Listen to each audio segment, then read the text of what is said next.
요즘은 기업들이 잘못을 하면 소비자들이 가만히 있질 않습니다. 불매 운동이 대표적인데 누가 주도하지 않아도 자발적으로 이루어지는 게 특징이죠. 하지만 이 소비자 불매 운동이 다 효과를 거두거나 바람직한 결과를 끌어내는 건 아닙니다. 불매 운동의 효과와 한계, 김도형, 유승호 두 기자가 차례로 짚어보겠습니다. 천여 명이 숨진 가습기 살균제 사건. 자칫 묻힐 뻔했지만 시민단체가 소비자운동으로 공론화하면서 검찰 수사로 이어졌습니다. 불매운동 참여는 전국적으로 환경시민사회단체인데 400개가 넘습니다. 언론 보도와 관심 속에서 이제 이렇게 진행이 됐던.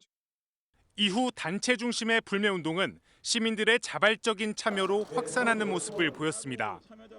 2019년 일본의 수출 규제 이후 온라인에서 급속 확산된 노재팬 운동. 결국 일본 기업에 900억 원의 손실을 안겨줬습니다. 대리점 갑질 사태에 이어 자사 제품이 코로나19에 효과가 있다는 근거 없는 발표를 했던 남양유업도 불매운동의 타깃이 됐습니다. 논란들이 생겼을 때 회장으로서 필요한 조치를 취했어야 했는데 많이 부족했습니다. 소비자 불매운동은 SNS 등 뉴미디어를 중심으로 행동하는 소비자로 진화하고 있습니다.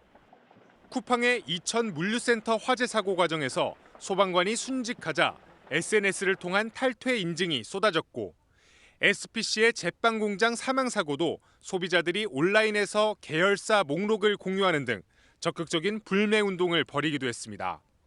소비자들이 불만이 있을 때 표출하는 방식이 그거 하나뿐인 것 같다고 생각을 해서 사람들이 아마 불매운동을 하지 않나 생각을 하고요. 저도 앞으로 그럴 불매운동 할 일이 있으면 저도 아마 적극적으로 참여할 것 같습니다.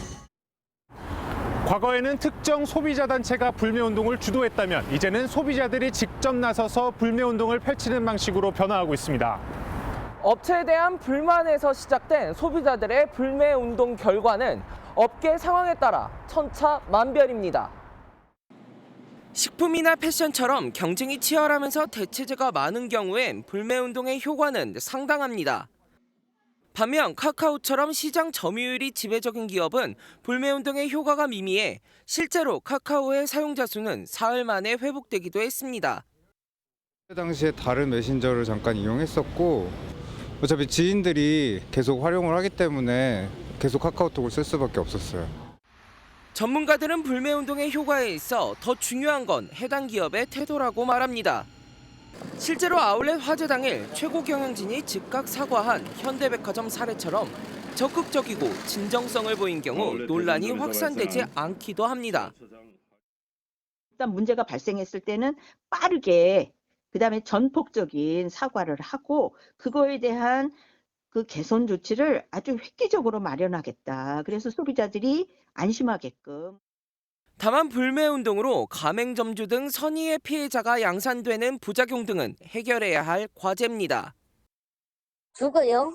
가맹점들이 다 먼저 죽지. 전문가들은 기업의 태도 변화와 함께 불매 운동의 형태도 제3의 피해자를 줄이는 방향으로 한 단계 진화해야 한다고 지적합니다. MBN 뉴스 유승호입니다. 안녕하세요. 김주하입니다. 공정하고 신속한 MBN 뉴스, 유튜브를 통해서도 만나보실 수 있습니다. 특히 더 많은 뉴스와 라이브를 보고 싶으시다면 오른쪽을 눌러서 구독하시면 됩니다. 어렵지 않죠? 빠르고 정확한 뉴스로 계속 찾아뵙겠습니다. MBN 뉴스를 시청해주신 여러분 고맙습니다.